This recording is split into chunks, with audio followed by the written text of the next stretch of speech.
तैयारी में जुट गया। खबर है नेटो के 32 देश मिलकर के रूस पर हमले की तैयारी कर रहे हैं, जबकि पूर्वी यूक्रेन के 100 मोर्चों पर रूस ने यूक्रेन की सेना के चीथड़े उड़ा दिए। पुतिन ने दो टूक कह दिया कि अगर नेटो ने जरा भी रूस पर हमले की कोशिश की तो रूस नेटो का विनाश कर देगा।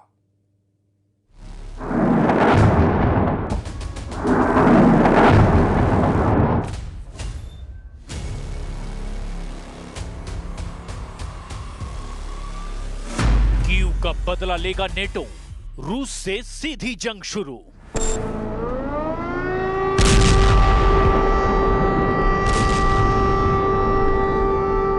एक 1360 दिन से चल रहे रूस यूक्रेन युद्ध में अब हालात बद से बदतर होते जा रहे हैं। आप इसी से अंदाजा लगा सकते हैं कि यूक्रेन की राजधानी कीव पर 48 घंटे के अंदर 430 ड्रोन और 18 मिसाइलों से रूस ने हमले कर दिए हैं। इसमें स्कंदर और किंजल जैसी मिसाइलें भी शामिल हैं। खबर तो यहां तक है कि कीव में रूस के कयामती हवाई हमलों को देखकर अमेरिका और नेटो ने रूस से सीधी जंग की तैयारी युद्ध स्तर पर शुरू कर दी है, जबकि रूस ने पूर्वी यूक्रेन और दक्षिणी पूर्वी यूक्रेन पर हमले बेतहाशा बढ़ा दिए हैं। इस बीच नेटो देश रोमानिया में भी अब पूरे यूरोप में फैले नेटो देशों के हजारों सैनिकों ने भारी हथियार, लड़ाकू हेलीकॉप्टर के साथ एक बड़ा सैन्य अभ्यास शुरू कर दिया है। दावा तो यह भी है कि रूस के खिलाफ जर्मनी ने जो पूर्वी मोर्चा खोलने का ऐलान किया है, उसी के तहत रोमानिया ने भी बड़ा मोर्चा खोलने का ऐलान कर दिया। जबकि दूसरी तरफ पुतिन की रूसी सेना यूक्रेन के पोक्रोवस्क में कम से कम 100 मोर्चों पर यूक्रेनी सेना को रौंदने में जुटी हुई है। रूस हर हाल में पूर्वी यूक्रेन के डोनेस्क में लगभग 78% तक कब्जा कर चुका है।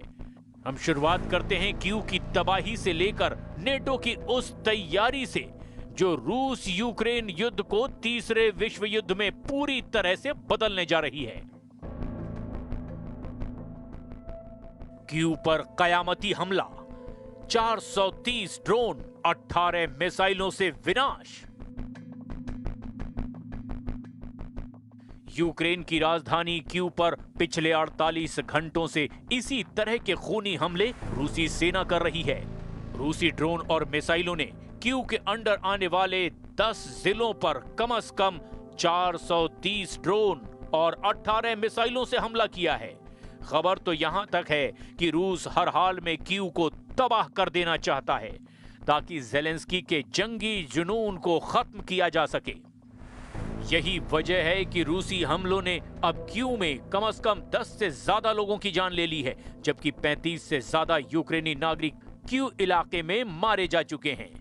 रूस ने हवाई हमलों में ईरानी शाहिद ड्रोन का जमकर इस्तेमाल किया है, जबकि क्रूज और बैलिस्टिक मिसाइलें भी अब रूस ने यूक्रेन पर जमकर दागी हैं। दावों के मुताबिक किंजल और स्कंदर जैसी मिसाइलों के धमाकों ने कीव को भारी नुकसान पहुंचाया है। अकेले कीव में ही दर्जनों अपार्टमेंट, इमारतें तबाह हो चुकी हैं। रूस ने दो टूक कहा है कि यूक्रेन इन हमलों के लिए खुद जिम्मेदार है, जो लगातार रूस पर हवाई हमले कर रहा है।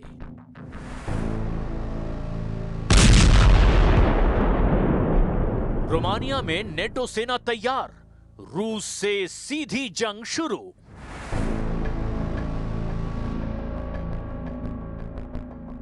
रोमानिया में यूरोप के दर्जन भर से ज्यादा नेटो देशों की सेनाएं तेजी से जमा हो रही हैं। ये तस्वीरें रोमानिया के डेसियन फॉल 2025 की है। रूसी खतरे को देखते हुए डेसियन फॉल 2025 अभ्यास के तहत अक्टूबर 2025 के मध्य में नेटो देशों का युद्धाभ्यास जोर शोर से चल रहा है। तस्वीरों में साफ देखा जा सकता है कि नेटो देशों के जंगी हेलीकॉप्टर, टैंक और बख्तरबंद वाहन के साथ सैनिक भी जमकर युद्धाभ्यास कर रहे हैं।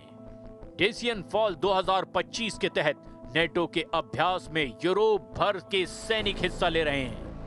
यह अभ्यास नेटो के पूर्वी हिस्से में स्थित देशों की रक्षा करने के लिए किया जा रहा है।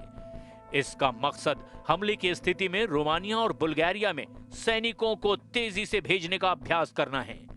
लगभग 2400 फ्रांसीसी सैनिकों के साथ साथ पोलैंड, स्पेन, पुर्तगाल और उत्तरी मैसेडोनिया सहित सहयोगी देशों की टुकड़ियां भी इसमें शामिल हुई हैं।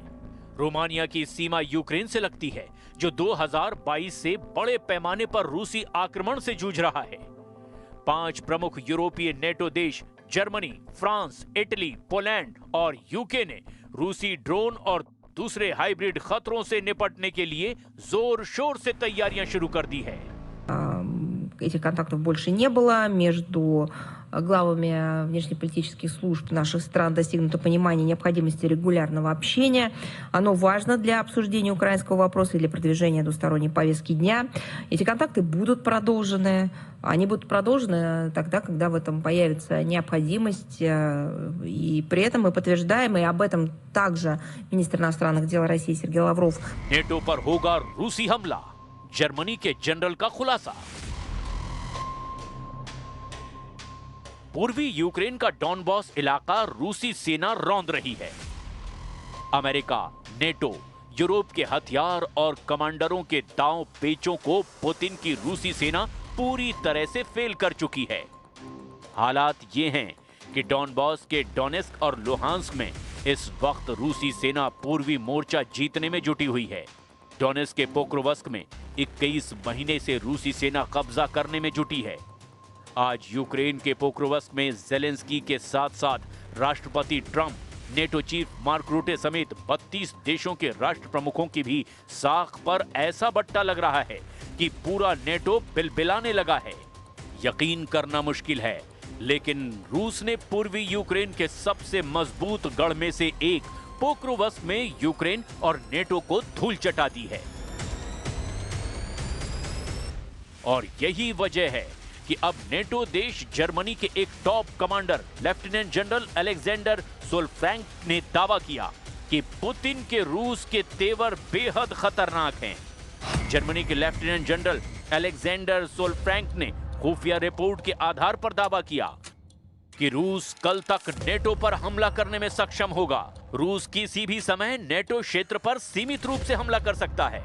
लेफ्टिनेंट जनरल अलेक्जेंडर सोलफ्रैंक ने कहा, अगर आप रूस की वर्तमान क्षमताओं और युद्ध शक्ति को देखें तो रूस कल तक नेटो क्षेत्र पर एक छोटे पैमाने पर हमला कर सकता है।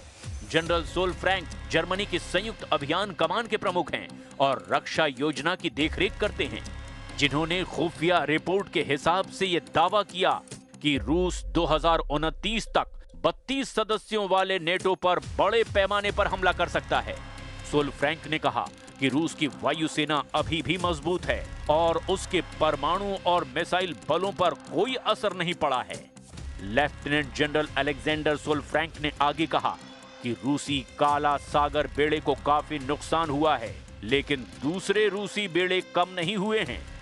जमीन पर जरूर रूस को नुकसान हो रहा है, लेकिन पुतिन रूसी सैनिकों की संख्या 15 लाख से ज्यादा करने वाले हैं, वो भी बहुत जल्द। रूस के पास कल तक सीमित हमला करने के लिए पर्याप्त मुख्य युद्धक टैंक हैं। हालांकि व्लादिमीर पुतिन ने इस तरह की योजनाओं से इनकार किया और जोर देकर कहा कि मॉस्को का यूक्रेन पर पूर्ण आक्रमण वास्तव में नेटो के विस्तार के खिलाफ बचाव के लिए था। जर्मनी को डर है कि रूस जर्मनी पर हमला कर सकता है। Mit der aktuellen Stärke der Bundeswehr, wir sind bei ca. 182.000 Soldaten, tagesaktuell kann ich das jetzt nicht sagen, das reicht nicht. Wir brauchen deutlich mehr. Und ich denke, dass da der Wehrdienst ist ein ganz wichtiger Bestandteil. Andere Nationen machen uns das vor, die Schweden, die Dänen, andere Nationen, die auch wieder zum Wehrdienst zurückgekehrt sind. हमले को तैयार 1,35,000 रूसी सैनिक। कई कोशिशों के बावजूद रूस यूक्रेन के बीच जंग अब भी नहीं रुक पाई है। हालात ये हैं कि रूस यूक्रेन के पूर्वी हिस्सों में जहां कोहराम मचाए हुए है, तो दक्षिणी यूक्रेन में हमले बेहद तेज कर चुका है। पावलोका में भीषण लड़ाई जारी है। यूक्रेन की सेना का कहना है कि उसकी वीर ब्रिगेड मोर्चा संभाले हुए है, लेकिन किसी को यह नहीं पता कि यूक्रेन के वीर ब्रिगेड क्या वाकई में रूसी हमलों को रोक भी पा रहे हैं या नहीं। कुछ रिपोर्ट्स में यह भी दावा किया गया कि रूसी सैनिक पूर्व खाकोवका में पानी के रास्ते प्रिमोर्स्के में यूक्रेन की सीमाओं में सेंध लगाने की कोशिश कर रहे हैं और जापोरेजिया में रूसी सैनिकों के घने कोहरे का फायदा उठाकर यूक्रेनी क्षेत्र में और अंदर तक घुसने की कोशिश की गई है। ये खबरें आ रही है। ऐसे हालात में यूक्रेन अपने ऊपर से रूसी हमलों के दबाव को कम करने के लिए रूस की तेल रिफाइनरियों को निशाना बनाने में जुटा है। यूक्रेन ने दावा किया कि उसके लंबी दूरी के ड्रोन ने रूस के वोल्गोग्राद क्षेत्र की एक बड़ी तेल रिफाइनरी पर हमला किया है। ये रिफाइनरी रूस की प्रमुख ऊर्जा इकाई है। यूक्रेन का कहना है कि ऐसे हमले रूस की तेल आय को कम करने के लिए किए जा रहे हैं, लेकिन अगर नफे नुकसान का हिसाब लगाया जाए तो यूक्रेन को रूस ने भयंकर नुकसान पहुंचा दिया है। अकेले पोक्रोवस्क में ही यूक्रेनी नागरिकों और सेना का सफाया उसने लगभग कर ही डाला है।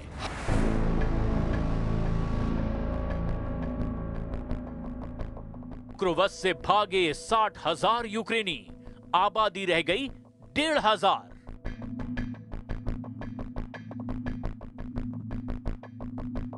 रूस के राष्ट्रपति व्लादिमीर पुतिन की नजर यूक्रेन के एक शहर पर है। ये कोई डोनेट्स्क की तरह बड़ा शहर नहीं, बल्कि लगभग खाली हो चुका है।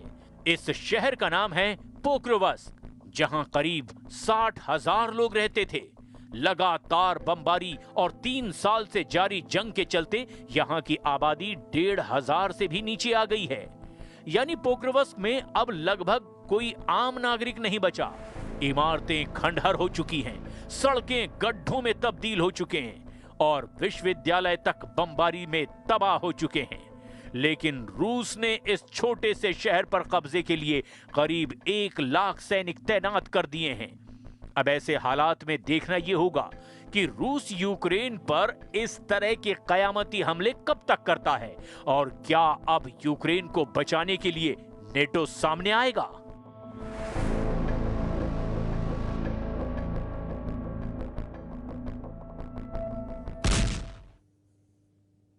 और खबरों का सिलसिला आगे भी जारी है, वक्त एक बहुत छोटे से ब्रेक का।